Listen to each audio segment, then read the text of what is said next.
സാന്ത്വനയിലേക്ക് കൂടി ഒന്ന് വരാം. സാന്ത്വന, ഒരു 7ഓളം യൂണിറ്റുകൾ ഇപ്പോൾ അവിടെ നിലവിലുണ്ടെന്ന് നമ്മൾ മനസ്സിലാക്കുകയാണ്. ഇതിപ്പോൾ മുകൾ ഭാഗത്തെ തീ അണയ്ക്കുക എന്നുള്ളത് പ്രയാസകരമാവുന്നത് എന്തുകൊണ്ടാണ്? കൂടുതൽ യൂണിറ്റിന്റെ ആവശ്യമോ, അതോ എന്താണ് ഇപ്പോൾ ഒരു തടസ്സമായി നിൽക്കുന്നത് ഈ ഒരു നിമിഷം അവിടെ?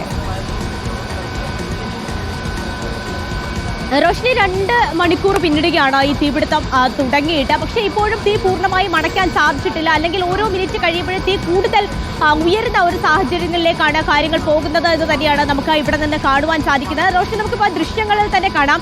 ഈ കടയുടെ ഏറ്റവും മുകളിലത്തെ ഭാഗം, അത് 2 നിലയാണ് ഈ കടയ്ക്കുള്ളത്. അതിൻ്റെ മുകളിലായി ഷീറ്റിട്ട ഒരു ഭാഗമുണ്ട്. ഈ ടെറസിൻ്റെ ആ ഭാഗമാണത്.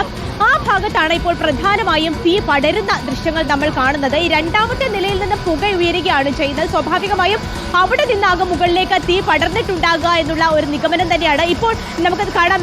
നമ്മൾ കുറച്ച് നേരത്തെ തന്നെ കണ്ടതാണ്. എവിടെ 2ാമത്തെ നിലയിലെ ഷട്ടർ പൊളിക്കാനുള്ള ഒരു ശ്രമം കുറേ നേരമായി നടത്തിക്കൊണ്ടിരിക്കുകയായിരുന്നു. പക്ഷേ അത് വിഫലമാകുന്ന ഒരു കാഴ്ച തന്നെയാണ് കണ്ടത്. കാരണം ഈ തീയുടെയൊക്കെ ഒരു പശ്ചാത്തലത്തിൽ അത് പൊളിക്കാൻ കഴിയുന്നുണ്ടായിരുന്നില്ല. ഈ കടയിലെ ജീവനക്കാർ അവർ വന്ന ഇതിന്റെ താക്കോൽ എവിടെയാണ് ഇരിക്കുന്നത് മറ്റുമുള്ള കാര്യങ്ങളൊക്കെ തന്നെ പറഞ്ഞു കൊടുത്തെങ്കിലും ആ ഷട്ടർ പൊളിച്ച് അകത്തേക്ക് കയറാനുള്ള ഒരു ശ്രമം ഏതാണ്ട് 10-12 പേര് അവിടെ അവിടെ നിൽക്കുന്നുണ്ട്. നമുക്ക് മറ്റ് ക്യാമറയിലെ ദൃശ്യങ്ങളിൽ നിന്ന് അത് വ്യക്തമാണ്. പക്ഷേ പൊളിച്ച് അകത്തേക്ക് കയറാൻ കഴിയാത്തൊരു പശ്ചാത്തലത്തിലാണ് ഇപ്പോൾ കടയുടെ ഒരു വശത്ത് നിന്നും ഈ മുകളിലത്തെ നിലയിലേക്ക് ഇപ്പോൾ വെള്ളം ഒഴിച്ചുകൊണ്ട് ആ തീ അടയ്ക്കാനുള്ള ഒരു ശ്രമം നടത്തുന്നത്. ഇപ്പോൾ കടയുടെ ഒരു സൈഡിലായി നിന്നുകൊണ്ട്, ഒരു വശത്തായി നിന്നുകൊണ്ടാണ് ഫയർഫോഴ്സ് ഉദ്യോഗസ്ഥർ മുകളിലേക്ക് ഈ തീ കാണുന്ന ഭാഗത്തേക്ക് ഇപ്പോൾ വെള്ളം ഒഴിച്ചുകൊണ്ടിരിക്കുന്നത്. പക്ഷേ ഒരു വശത്ത് നിന്ന് വെള്ളം ഒഴിക്കുമ്പോൾ തൊട്ട് അടുത്ത സൈഡിൽ നിന്ന് വലിയ രീതിയിൽ പുക ഉയരുന്ന ഒരു ദൃശ്യങ്ങൾ തന്നെയാണ് റോഷി നമ്മൾ കണ്ടുകൊണ്ടിരിക്കുന്നത്. ആശങ്ക ഒഴിഞ്ഞു എന്ന് നമുക്ക് ഒരു തരത്തിൽ പറയാൻ കഴിയാത്ത ഒരു സാഹചര്യം തന്നെയാണ് നിലവിൽ ഇപ്പോൾ ഉള്ളത്. റോഷി ചോദിച്ചതുപോലെ തന്നെ മുകളിൽ ഈ സർവീസ് നടത്തുന്ന സ്ഥലവും അതുപോലെ തന്നെ സ്പെയർ പാർട്സുമാണ് ഉള്ളതെന്നാണ് നേരത്തെ ഇവിടുത്തെ ജീവനക്കാരോട് സംസാരിച്ചപ്പോൾ നമുക്ക്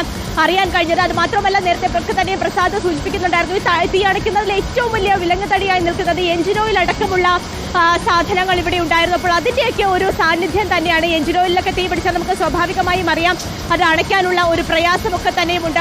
അതുപോലെ തന്നെ പ്ലാസ്റ്റിക് വസ്തുക്കളൊക്കെ തന്നെയുമുണ്ട്. നമുക്കിവിടെ നിൽക്കുമ്പോൾ വലിയ രീതിയിൽ പ്ലാസ്റ്റിക് കത്തുന്നതിൻ്റെ ഒരു ദുർഗന്ധം ഇങ്ങനെ ഇവിടെയൊക്കെ തന്നെ പരന്നിട്ടുണ്ട്. ഇവിടെ നിൽക്കുന്ന ആളുകൾ ഒക്കെ തന്നെയും അതിൻ്റെ ഒരു ബുദ്ധിമുട്ട് കുറേ നേരമായി നേരിടുന്നുമുണ്ട്. അപ്പോൾ ആ ഒരു പ്ലാസ്റ്റിക്കിൻ്റെയൊക്കെ തന്നെയും ഒരു പശ്ചാത്തലത്തിലായിരിക്കാം റോഷ്നി തീ അണയ്ക്കാനുള്ള ഒരു ഇത്രയും ബുദ്ധിമുട്ട് അനുഭവപ്പെടുന്നതാണ്. ഇപ്പോൾ നമുക്ക് കാണുകയാണെങ്കിൽ അവിടെ ആ കെട്ടിടത്തിന്റെ ഭാഗത്തായി ചെറിയൊരു തരത്തിൽ വിള്ളൽ വരെ വീണിട്ടുണ്ട് എന്ന് നമുക്ക് വ്യക്തമാണ്. അതുപോലെ തന്നെ ഈ ഷീറ്റിട്ട ഭാഗത്ത് ഇപ്പോൾ നമുക്ക് നോക്കുകയാണെങ്കിൽ വലിയ രീതിയിൽ വീണ്ടും പുക ഉയർന്നുകൊണ്ടിരിക്കുകയാണ്. എത്രയും പെട്ടെന്ന് നിങ്ങൾ